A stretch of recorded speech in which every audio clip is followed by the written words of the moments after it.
Today, nearly a quarter of Italy's population lives in cities that were originally founded by the Etruscans, according to ancient myth. Even Rome itself was established following Etruscan rituals, and Rome's last kings were of Etruscan origin. The Romans borrowed heavily from Etruscan society. Their political structures, military organization, social customs, and even their artistic and engineering skills all show clear Etruscan influence. Etruscan religion also left a deep mark on Roman beliefs, and the Latin alphabet is essentially a modified version of the Etruscan one. Through Latin, fragments of the Etruscan language have even made their way into modern English. Take the name Sergio, for example. It comes from the patrician Roman family Sergius, which had Etruscan roots. But who exactly were the Etruscans? Where did they come from? Why are they still remembered today? And what caused their civilization to vanish?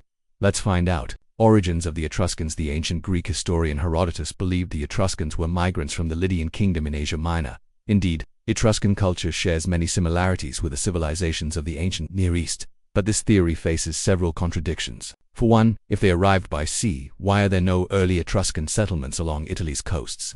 And if they were foreign migrants, why did they adopt the Greek alphabet rather than bringing their own writing system?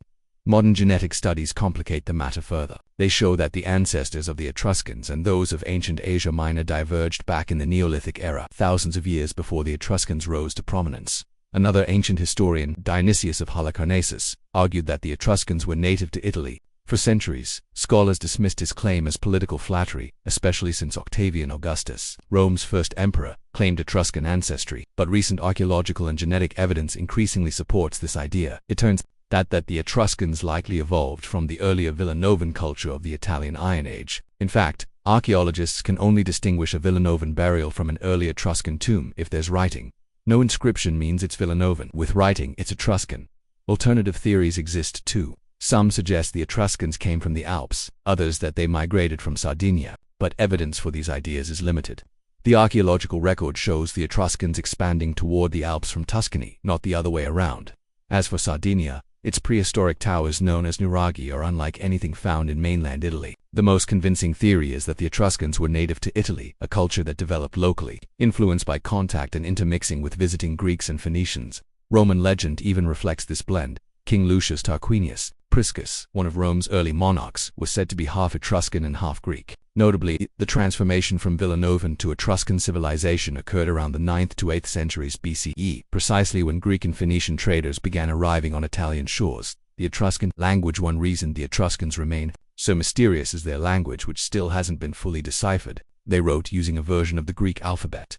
And while new studies regularly claim breakthroughs in translation, few experts agree on interpretations.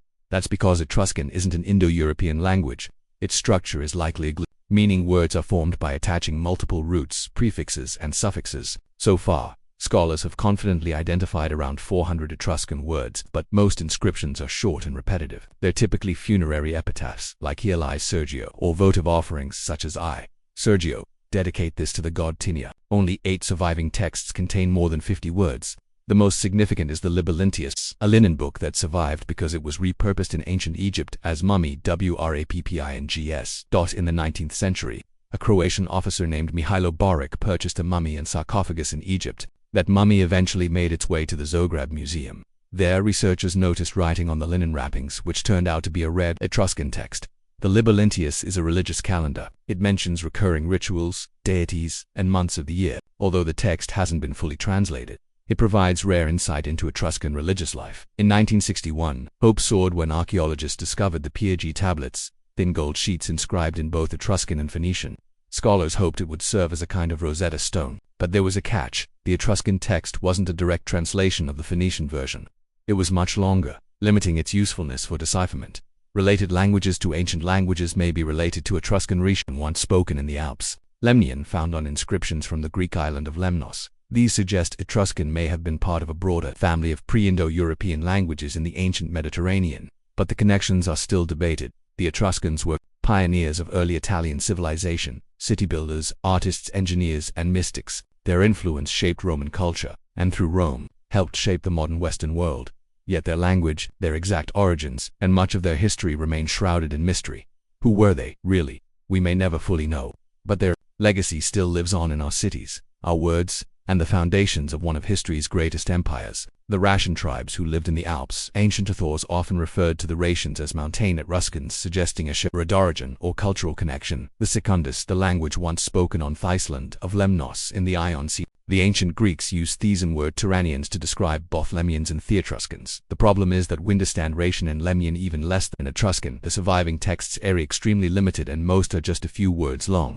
Scholars hope that future archaeological discoveries, especially Ligurian inscriptions, will help us finally decipher these ancient languages. Culture and history of the Etruscans. It's also worth noting that during the Late Bronze Age around the 12th century BC, the Enfield culture spread into the Italian peninsula. Some researchers believe this movement may be linked to distant roots of Etruscan civilization in Italy. This culture is usually referred to as the Proto-Villanovan culture. Its most distinctive feature was its burial practice. The dead were cremated and their ashes placed in biconical urns by the 10th century. BGC's culture had evolved into the Villanovan culture, the direct predecessors of the Etruscans. Villanovan communities were typically small, housing about 3,000 to 5,000 people, and were built on flat elevated areas like hills and rocky plateaus for easier defense. They continued the tradition of cremation and in burials. As time passed and the population grew, social hierarchies began to emerge. This is clearly reflected in the archaeological records. Some tombs were far richer than others, filled with weapons, ritual objects, and finely crafted pottery. Around the turn of the 8th and 7th centuries BC, the Villanovan began to establish contact with the Greeks, and the Phoenicians. Trade followed. The Villanovans exported food and iron ore, and, in return, imported luxury goods, bronze and iron tools, pottery, and art objects. It's around this time that inscriptions in the Etruscan language began to appear. The language likely existed long before, but it hadn't been written down, at least not in any form that has survived. Burial customs changed to cremation gradually gave way to inhumation, the burial of bodies rather than ashes, marking a significant shift as the Villanovan era gave way to the fully developed Etruscan civilizations. Tribal settlements on hills gradually transformed into fortified cities. Perched on plateaus and mountaintops, with this urbanization came the rise of crafts and the arts. At first, Etruscan artists simply imitated the works of Greek craftsmen, but everything changed in the 6th century BC when the Persian Empire invaded Ionia.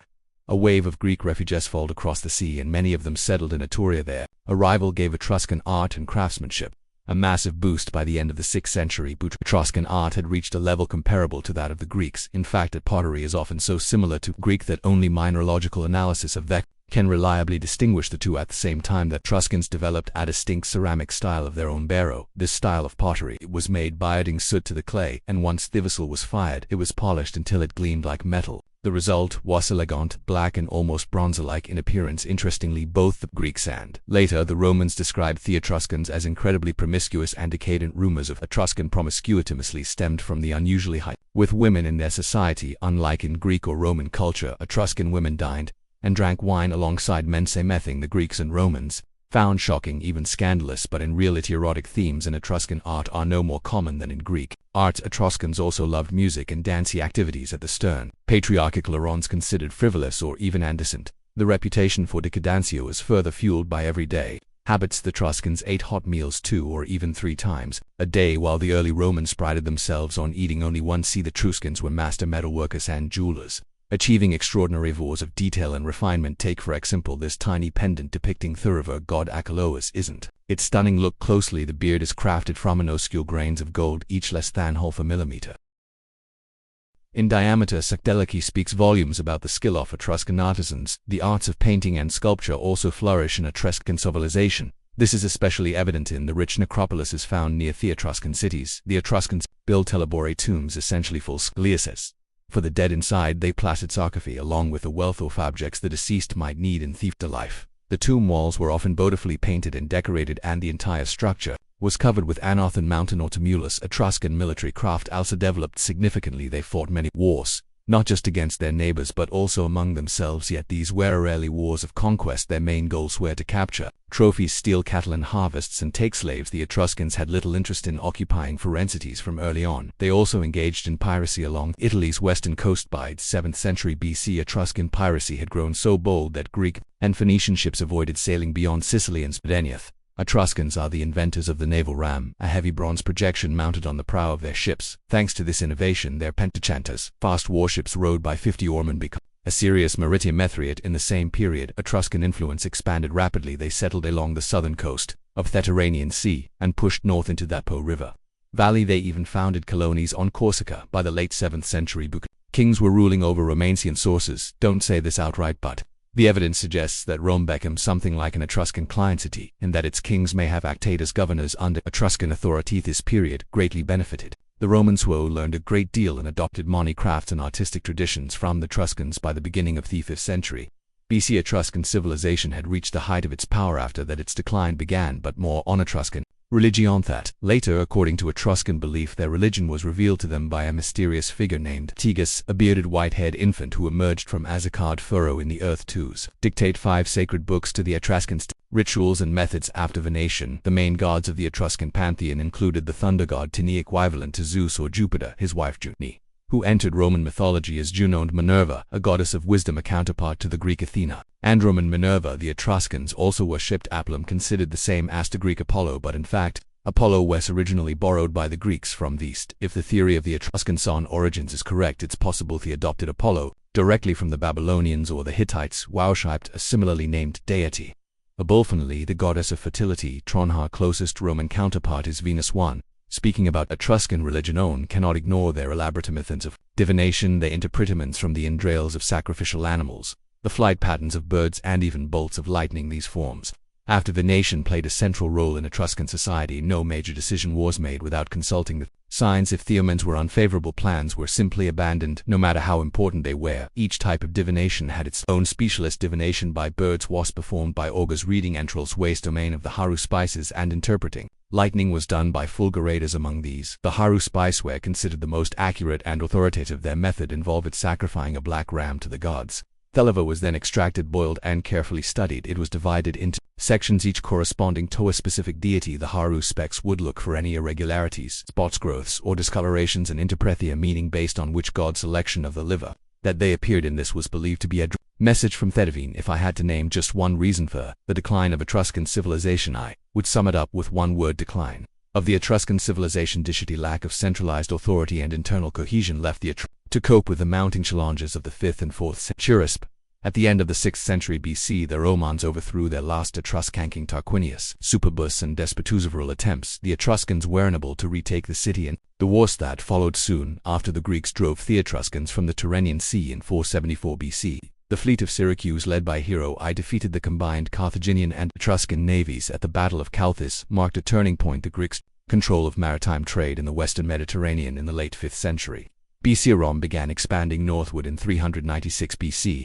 It captured Veii, the largest city in Europe at the time, with an estimated population of 400. Then, in 387 BC, the Gauls invaded from the north. They passed through Tuchuria, sacking Rome and many other cities along the way. The entire 4th century BC was marked by near-constant warfare between the Etruscans and their Romans. With each battle, Rome's borders crept further north, and yet the Etruscans never united against the Thiscomene threat. On the contrary, many Etruscan cities allied with Rome against their own neighbors. Only at the very end of the 4th century BC did they attempt to form something resembling a military alliance, but by then the Roman war machine was already too powerful to be stopped. By the beginning of the 3rd century BC, most Etruscan cities had effectively become client states of Romans under Roman rule. The Etruscans quickly to the new reality and offered little resistance. When Hannibal invaded Italy at the end of the 3rd century BC, he hoped the recent reconquered Etruscans would rise against Rome, but not a single Etruscan city joined him. Over time, many Roman citizenship and began to play prominent roles in the state. At least 2 consuls during the Republic were of Etruscan origin. In 27 BC,